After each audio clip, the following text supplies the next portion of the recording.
19.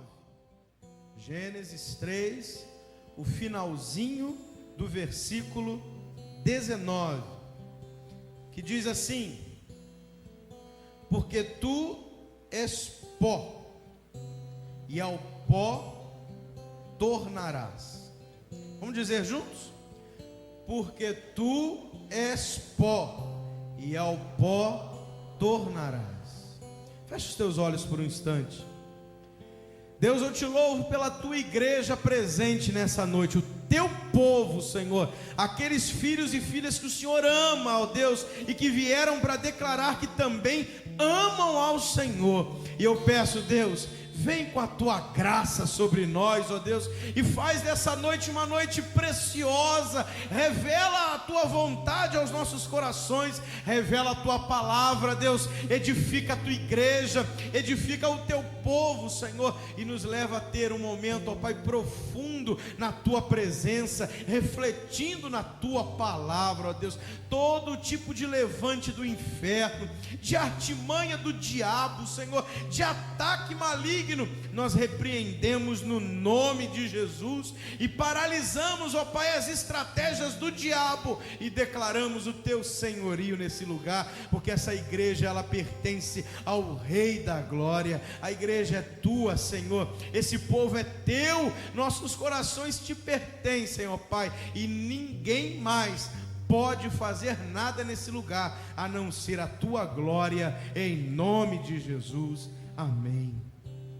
Meus amados, nos últimos dias eu tenho refletido muito sobre a nossa condição, refletido muito sobre a nossa fragilidade, refletido muito sobre como nós somos limitados. E eu tenho, na terça-feira, os irmãos que aqui estavam, nós partilhamos uma palavra que falava acerca de Gideão, das fragilidades de Gideão, das fraquezas e limitações de Gideão, e víamos que ainda assim Deus amava e cuidava de Gideão. E eu volto, não à história de Gideão, mas volto a esse tema da fragilidade humana, volto a esse tema das limitações humanas, e eu pergunto a você: você já se sentiu pequeno diante de algumas situações? Você já olhou para as crises ou as situações que estavam à sua volta e viu que você não podia fazer nada para mudar aquele quadro? Eu creio que todos nós já tivemos essa sensação. Eu creio que todos nós já tivemos momentos onde nós paramos, nos deparamos com alguma crise, com algum problema, com alguma luta, e chegamos à conclusão de que nós não tínhamos nada para fazer, não tínhamos nada para reagir, não tínhamos como reagir. Isso porque essa é a nossa realidade. O grande fato é que nós não temos força diante de muitas situações da vida. O grande fato é que a Bíblia é clara ao nos lembrar que nós somos pó. A Bíblia é clara ao dizer para mim, ao dizer para você, que somos seres limitados. Em algum momento em Isaías, Deus falou com o povo, os chamando de bichinhos de Jacó, de vermezinhos de Jacó. Nós somos limitados, irmãos. Nós somos seres frágeis.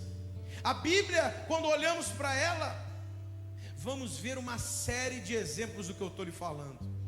Se você pegar a sua Bíblia, por exemplo, diga como Moisés podia fazer diante da escravidão do povo de Israel no Egito. Um homem comum, um homem simples, frente ao maior império da sua época. O Egito era o símbolo de força naquele momento, o maior império, o império mais forte. O que um homem podia fazer diante daquilo? E Moisés, experimentou isso quando ele viu o seu povo sendo injustiçado, e ele tentou no seu coração: vou resolver. Saiu, brigou, matou um homem, e viu que ele não resolveria nada.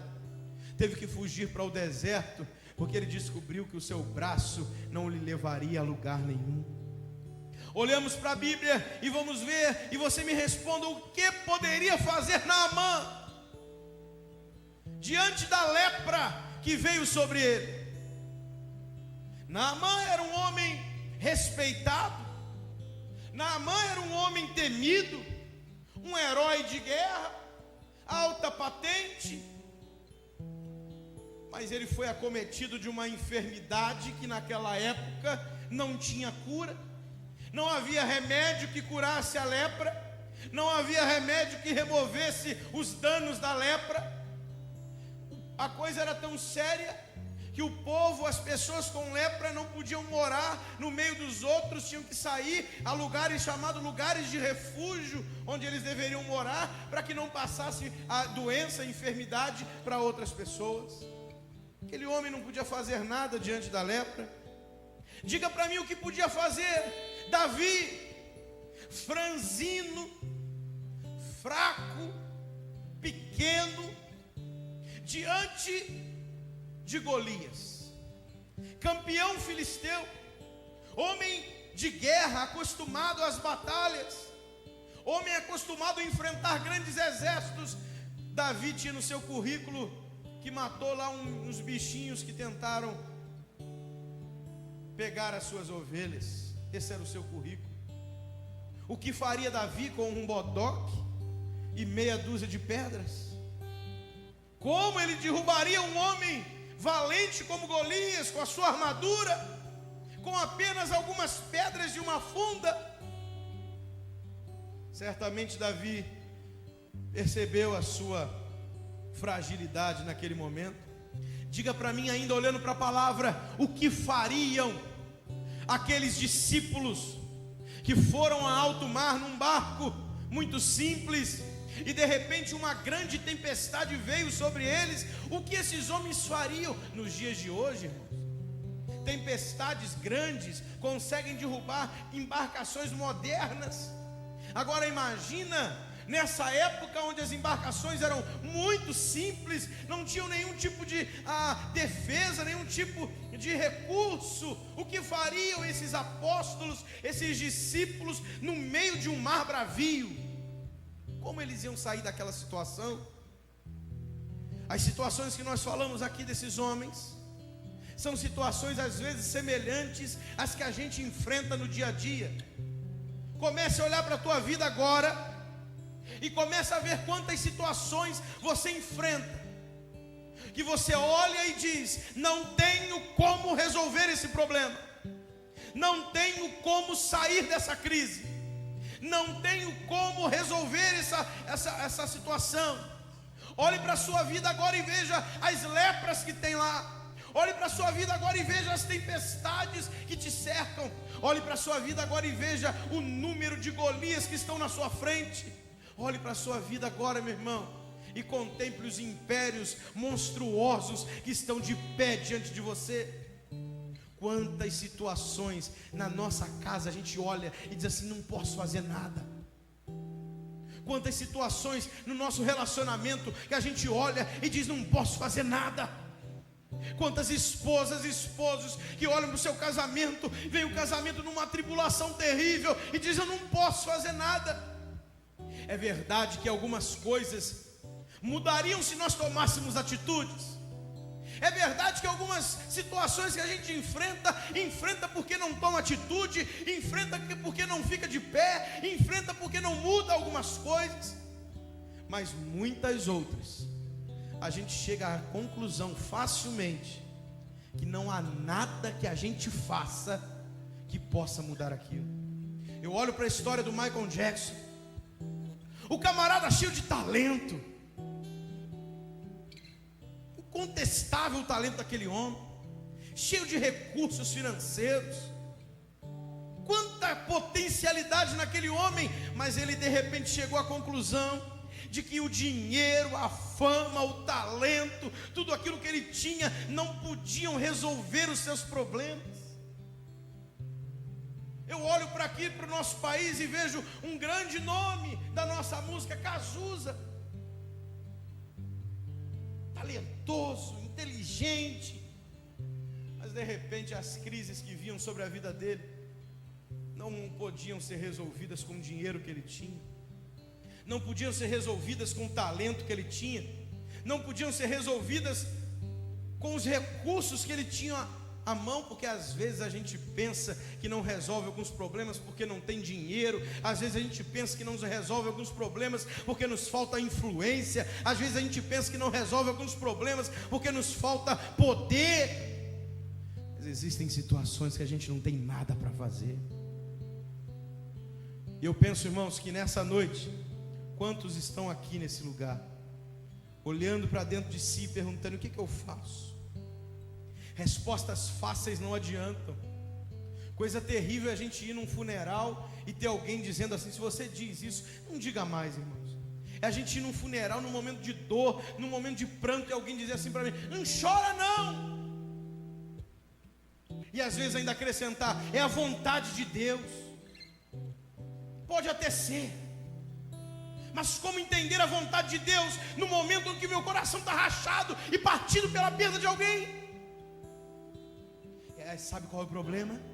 A gente tenta trazer respostas fáceis para situações complicadas. A gente tenta trazer respostas simples para crises grandiosas da nossa alma. E a gente tenta curar enfermidades gravíssimas passando remédios que se compram em qualquer lugar. Não adianta. Existem enfermidades que não tem remédio nesse mundo que cure. Existem enfermidades na nossa alma que as frases prontas não vão curar, que as frases que a gente costuma usar não vão resolver. Em alguns momentos é muito melhor a gente chegar e ficar em silêncio do que chegar e falar coisas que não vão resolver nada. O que fazer?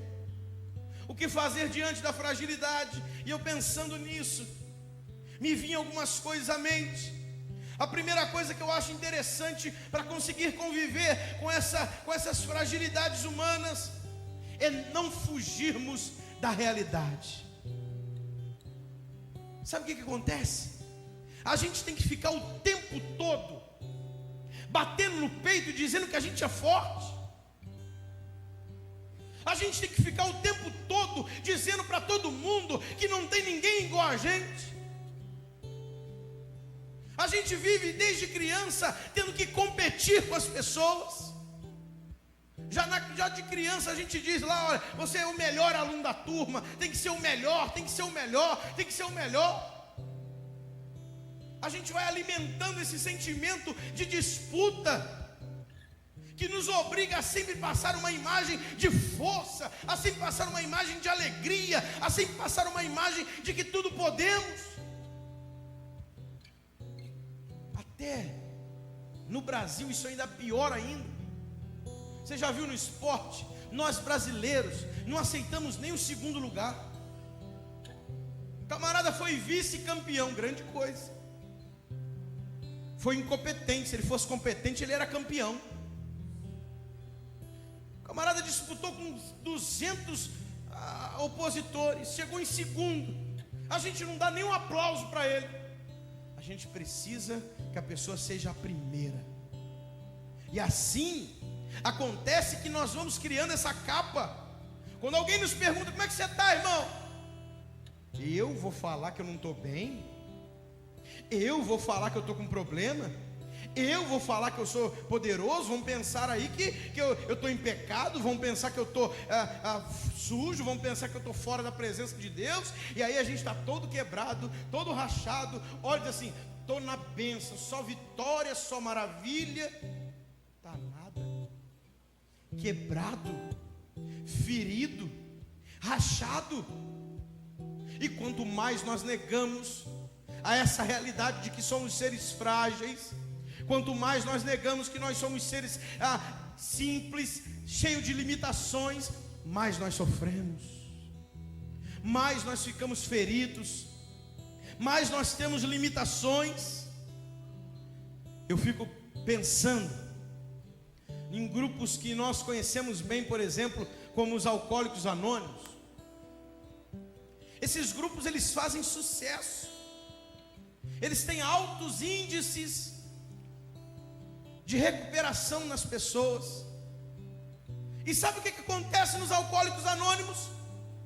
Pessoas com problemas, com alcoolismo, se reúnem, e naquele ambiente elas podem dizer: eu sou fraco, eu tenho problemas com bebida, eu tenho problemas com álcool, eu tenho problemas para controlar o meu vício.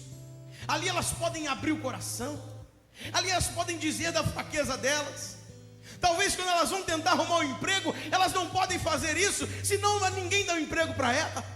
Talvez se elas tentarem arrumar um relacionamento, elas não podem dizer isso, porque ninguém vai querer se relacionar com ela. Talvez quando elas vão fazer uma série de coisas, as pessoas a evitem, porque ninguém quer ter alguém perto que tem um vício. Mas naquele lugar, ela pode falar: eu sou fraco. E como é bom nós podermos falar: eu sou fraco, tenho pés de barro, sou frágil, eu não sou esse super-homem, eu não venço tudo fácil, não. Eu sou fraco, eu tenho limitações. Como é bom poder falar isso. E a religião, irmãos, às vezes está roubando isso de nós. A gente liga a televisão e só começa a ver aqueles testemunhos. Está todo mundo ficando rico, está todo mundo comprando carro, está todo mundo comprando casa, está todo mundo prosperando. Ninguém fica doente, ninguém passa por prova, ninguém entra na tribulação, ninguém. E a gente fica olhando aquilo e fica falando: aonde eu estou errando? Aonde a minha fé está com problema? Tua fé não está com problema em lugar nenhum, meu irmão. A vida tem problemas mesmo. Você e eu somos frágeis, nós somos pó. Hoje a palavra para o teu coração é: lembra-te que tu és pó e que ao pó tu vai voltar. Você não é super-homem, você não é super-mulher. Nós somos frágeis, nós somos simples e precisamos assumir isso para poder ficarmos livres. Queremos construir capa, queremos ficar dizendo aquilo que a gente não é. E como é bom quando a gente consegue falar, assumir essa postura, e de repente ver que ao nosso lado existem outros que são tão fracos como nós. Elias subiu na caverna e ele começou a chorar com Deus, falar: Deus, só eu fiquei, Senhor, só eu estou sendo perseguido, só eu estou com a cabeça a prêmio. Deus olhou para ele e falou assim: meu filho, tem mais 7.000 lá embaixo, que não se dobraram a Baal e também estão sendo perseguidos. Como é bom saber, meu irmão, que eu não estou no meio de um povo que pode tudo e só eu não posso nada. Como é bom saber que eu estou no meio de um povo que, assim como eu, também é frágil, assim como eu também chora, assim como eu também sofre, assim como eu também fica cheio de dúvidas, assim como eu sente medo, assim como eu às vezes quer se enfiar debaixo da cama. Como é bom saber que ao meu lado existem pessoas que passam pelos mesmos problemas do que eu, e às vezes até maiores. Não negue a tua essência, não negue a tua essência. Às vezes a gente tem que ficar falando: não, eu posso tudo. Se não for o Senhor, nós não podemos nada. Não negue a tua essência. A outra coisa importante, outra coisa que a palavra de Deus me mostra, que eu percebo, é entender o nosso relacionamento com Deus, não como um passe de mágicas, mas entender o nosso relacionamento com Deus, a nossa vida cristã como uma caminhada, como uma grande aventura.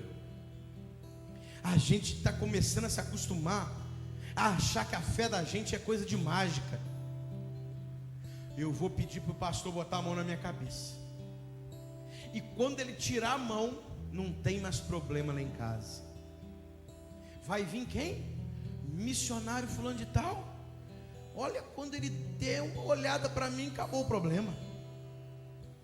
Que isso, o apóstolo vai vir aí? Ele? Não. Vai vir um ajudante? Não, é o próprio. É o próprio?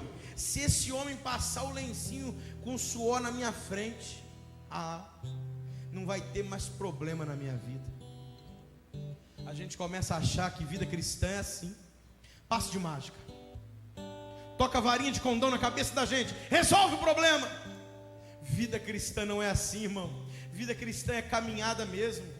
Você já imaginou se fosse passo de mágica? Você acha que Deus teria permitido Jesus deixar a sua glória, vir habitar no meio de nós, nascer como uma criança, crescer, passar tudo aquilo, sofrer, ser humilhado, envergonhado, morrer daquela forma?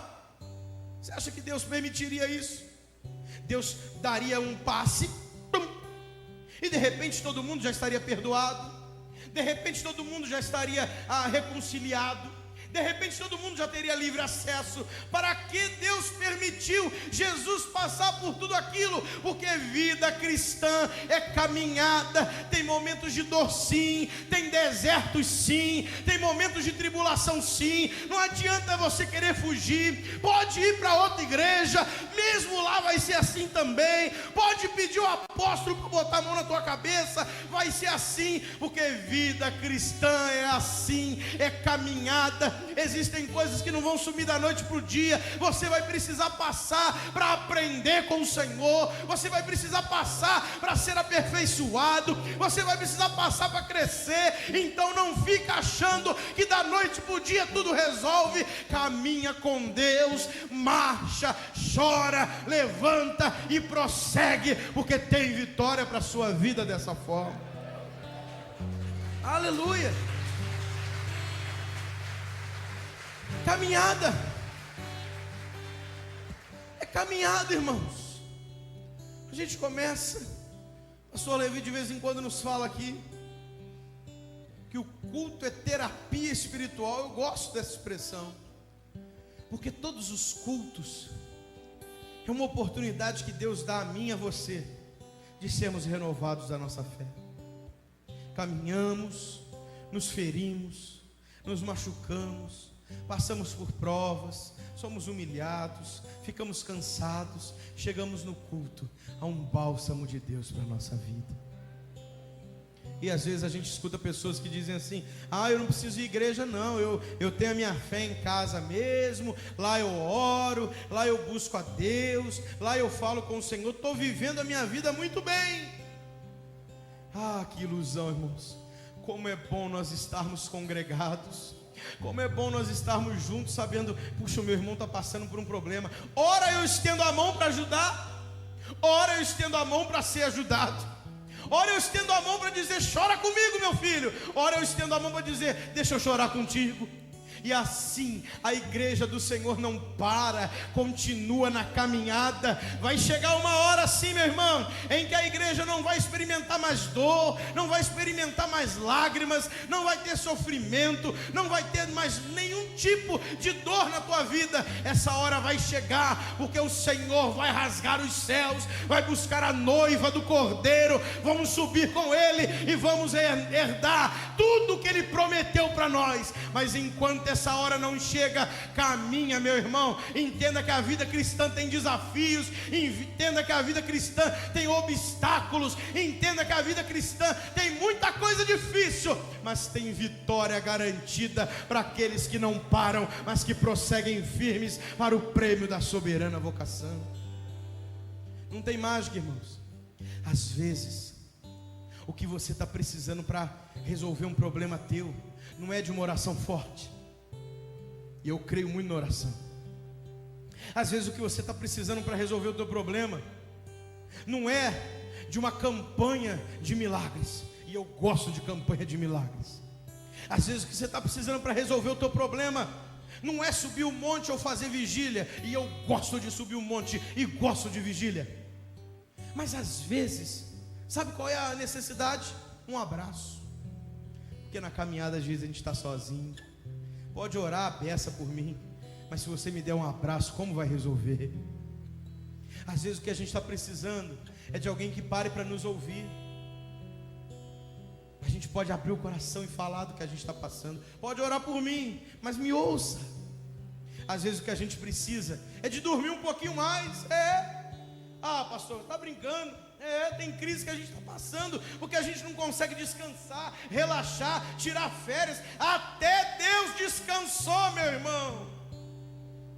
Entenda as leis de Deus. Você acha que Gênesis diz que depois daqueles dias criando tudo ele descansou? Você acha que Deus botou isso lá de enfeite? Ali é uma realidade espiritual para a tua vida, para a minha vida. Nós precisamos às vezes parar, relaxar e descansar também. Olha, a vida cristã é caminhada. Olha como é que são as coisas. Às vezes a gente espiritualiza muito. O diabo está me pegando, pastor. Está pegando não, irmão. O que você está precisando é de carinho, é de amor. É por isso que a igreja tem que ser um corpo vivo. É por isso que eu não posso me dar o tempo de ficar brigando com você, você brigando comigo, brigando com o irmão da direita, brigando com o irmão da direita, da esquerda. Vamos parar com isso. Eu preciso de um corpo que me dê a mão, que me abrace, que me levante, porque eu não posso andar sozinho. Eu preciso de você, você precisa de mim, para juntos vencermos em nome de Jesus.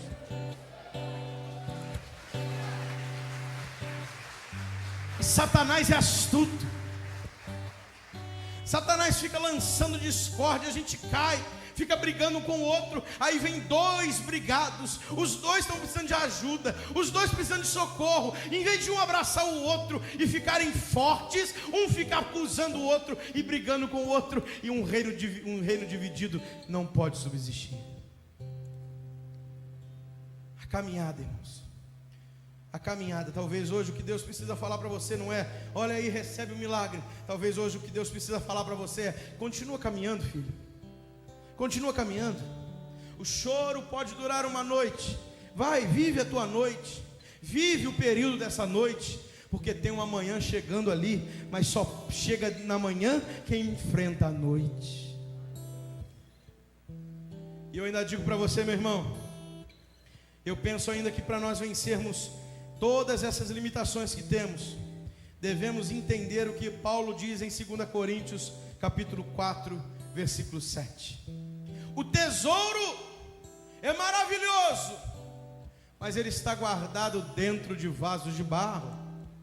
É verdade, você é vaso de barro. Para você não dormir, diz para quem está do seu lado aí: paz do Senhor, vaso de barro. Você pode observar que tem uns vasos bonitos, outros não tanto, mas todos são vasos de barro. Fala para o outro lado assim: paz do Senhor, vaso de barro. Tem uns vasos maiores, uns vasos menores, mas todos são vasos de barro. Somos vasos de barro, irmão. Olha que vazão aqui, beleza. Todos somos vasos de barro, irmão. Todos. Só que tem uma coisa: Deus escolheu vasos de barro para colocar a excelência do seu poder. Ele não quis habitar em templos feitos por mãos humanas. Ele quis habitar no vaso de barro que Ele formou. O Senhor habita em você. Você, bata no peito assim, diga: eu sou o templo do Espírito Santo de Deus. Eu sou frágil. Tem um monte de situações que eu não sei como resolver. Tem um monte de coisas que eu não sei o que fazer. Mas dentro de mim está o maior de todos os poderes. O Rei da Glória habita dentro de mim. Você pode dar um glória a Deus, irmão? Isso é a coisa mais tremenda. Tem religiões que o Deus deles aprisiona a pessoa. Tem religiões que o Deus dele mete medo nele. Tem religiões que o Deus dele só exige. A tua religião, se assim a gente pode dizer, a tua fé diz para você que o teu Deus não te aprisiona, o teu Deus não te fica oprimindo, o teu Deus não te aperta, o teu Deus vem morar em você. E o que implica dizer isso? Implica dizer que Moisés, irmãos e irmãs, venceu Faraó com o Egito, não porque ele era bom, não porque ele era forte, não porque ele fosse poderoso. Moisés conseguiu a vitória porque quem estava à frente dele era maior do que Faraó, era maior do que o Egito, era o Senhor da guerra, era o Deus dos deuses, era o Senhor dos senhores. Naamã foi curado, não porque ele tivesse um remédio muito bom, não porque a sua patente fosse muito alta, não porque ele fosse um homem fantástico. Naamã foi curado da lepra porque ele buscou um Deus que pode curar todas as enfermidades, um Deus que passa a mão e a lepra some, a doença some, um Deus que é Jeová Rafá, o Deus que cura. Oh, aleluia. Eu olho para a palavra de Deus e vejo que Davi não venceu Golias porque a pedra era muito forte. Davi não venceu Golias porque ele tinha um bodoque mais poderoso do que as armas lá do Bin Laden. Davi não venceu Golias porque a mira dele era maravilhosa. Davi venceu Golias porque o Deus que foi à frente dele era maior do que Golias, é maior do que qualquer gigante que eu e você possamos enfrentar. Os discípulos não conseguiram sobreviver àquela grande tempestade porque eram homens muito habilidosos. Não conseguiram resistir à tempestade porque tinham barcos muito modernos, não. Eles conseguiram sair daquela tempestade porque eles apelaram a um Deus que manda o vento parar e ele para, e manda as águas e o mar se acalmar e eles se acalmam. Foi por isso que eles venceram. Eu digo para você, meu irmão, se você hoje não crer que dentro de você habita um tesouro, você vai ficar desesperado, porque você vai ficar só com as tuas fraquezas. Mas o salmista no Salmo 121 nos traz uma visão bonita. O Salmo 121 diz assim: olha, eleva os meus olhos para os montes. Fecha os teus olhos agora, só um minutinho. Tenta ver aí o salmista. Pode ser você agora. Pense em você, olhando para o alto, para as montanhas, com a mão na cabeça. E pensa que você está olhando para o alto, para as montanhas, com a mão na cabeça, e está dizendo: oh meu Deus, eu estou olhando para o alto porque eu não sei de onde eu vou conseguir tirar a vitória. Eu não sei como é que eu vou resolver o problema na minha casa. Eu não sei como é que eu vou resolver o problema da minha família. Eu não sei como é que eu vou resolver o problema do meu casamento. Eu não sei como é que eu vou fazer para arrumar aquele dinheiro. Eu não sei como é que eu vou sair dessa situação. Veja você aí, com a mão na cabeça, cara de desespero, olhando para os montes e não vendo nada. Mas de repente, escute a revelação no teu coração. Eleva os meus olhos para os montes. De onde me virá o meu socorro? O meu socorro vem do Senhor. Meu irmão, minha irmã, olha para cá agora. Escuta o que eu vou te dizer. Se o teu socorro viesse do teu braço, se o teu socorro viesse do teu dinheiro, você estaria morto, perdido. Mas o teu socorro vem do Senhor. Ele fez os céus e a terra. Ele vai te dar vitória, porque Ele pode todas as coisas. Você não pode, mas o teu Deus pode. Você não abre porta, mas o teu Deus abre porta. Você não sara ferida, mas o teu Deus tem o bálsamo nas mãos. Você não consegue derrubar Golias, mas o teu Deus arrebenta com qualquer Golias que aparecer na tua frente. Você não consegue se curar das lepras, mas o teu Deus limpa a tua lepra. Você não pode, mas Deus pode. Você não sabe um monte de coisas, mas o teu Deus sabe de tudo. Você não pode muitas coisas, mas o teu Deus não conhece impossíveis. E eu não estou trazendo uma mensagem ufanista, não, irmão. Eu não estou trazendo para você uma mensagem que vai te fazer sair daqui achando que você é o Todo-Poderoso. O Todo-Poderoso é aquele que você serve. Eu sou limitado mesmo. Tem dia que eu estou bem, estou explodindo de alegria, mas tem dia que eu estou lá em casa, no chão, não quero nem ver ninguém. Assim somos nós, vasos de barro. Mas o meu Deus cuida de mim quando eu estou lá em cima, e o meu Deus cuida de mim quando eu estou lá embaixo. Talvez nessa noite pessoas entraram aqui dizendo: meu Deus, olha o que eu sou. Lembra que tinha pó. Lembra mesmo, você é pó. Mas lembra que o Deus que você serve tem toda a autoridade nas mãos. Você não vai vencer porque você é mais bonito. não vai vencer porque você é mais talentoso. Você não vai vencer porque você é mais forte. Você não vai vencer porque você tem mais dinheiro. Você não vai vencer porque você é mais inteligente. Você vai vencer porque o teu Deus é Deus acima de todas as situações. Lembra de quem tu és. Entenda a tua realidade. Entenda as tuas fraquezas. Veja que não é passe de mágica, é caminhada, é dia a dia, é passo após passo. Mas não te esqueças, o Deus dos deuses mora dentro de você. Essa é a certeza da tua vitória. Eu convido a igreja a ficar de pé nesse momento.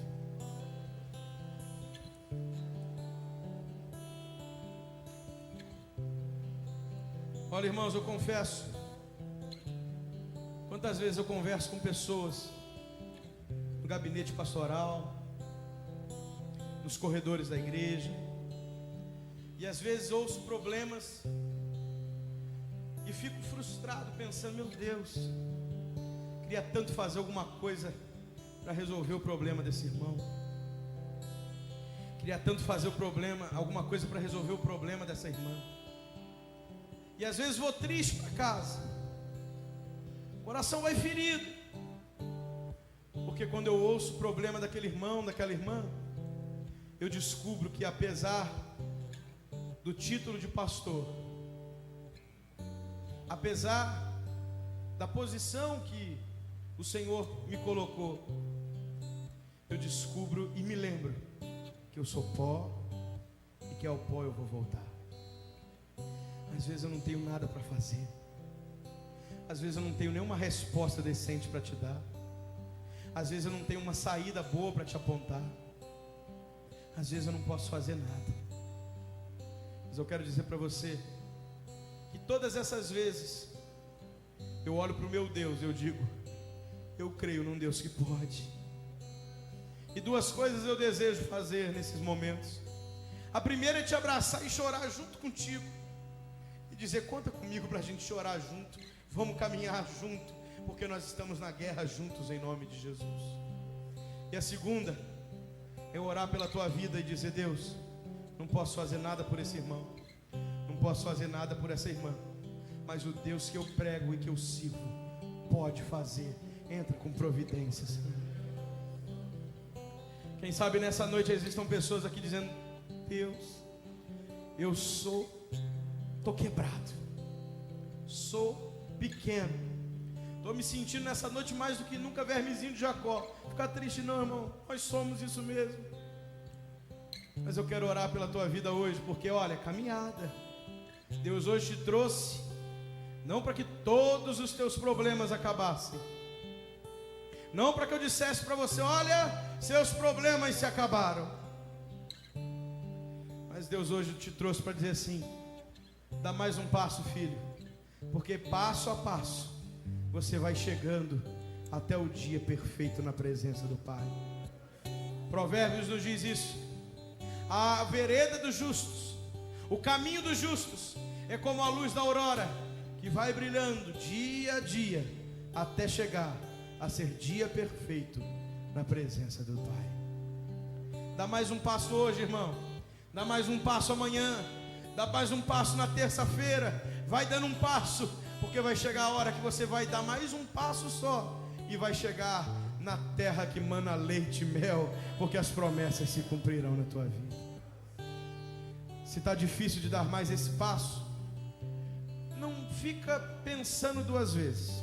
Sai do seu lugar, vem aqui à frente. Eu quero orar pela tua vida. Pastor, está difícil de dar mais esse passo. Eu sou pequeno, sou frágil, todos nós sabemos, mas eu não quero parar. Vem cá, eu quero orar por você. Eu quero hoje chorar junto com você. Eu quero hoje sentir a tua dor e quero que você sinta a minha também. Se você hoje reconhece, pastor, eu sou vaso de barro. Sou vaso de barro, pastor. Está complicado as coisas, mas eu confio no Senhor. Vem cá, quero orar pela sua vida. Pode chegar mais para frente, isso. Sai do seu lugar. Não fica com a capa. Não fica achando, não, eu não preciso, eu sou esse camarada que pode mesmo, eu faço, aconteço, eu resolvo. Meu irmão, isso não presta para nada. Naamã ficou lá.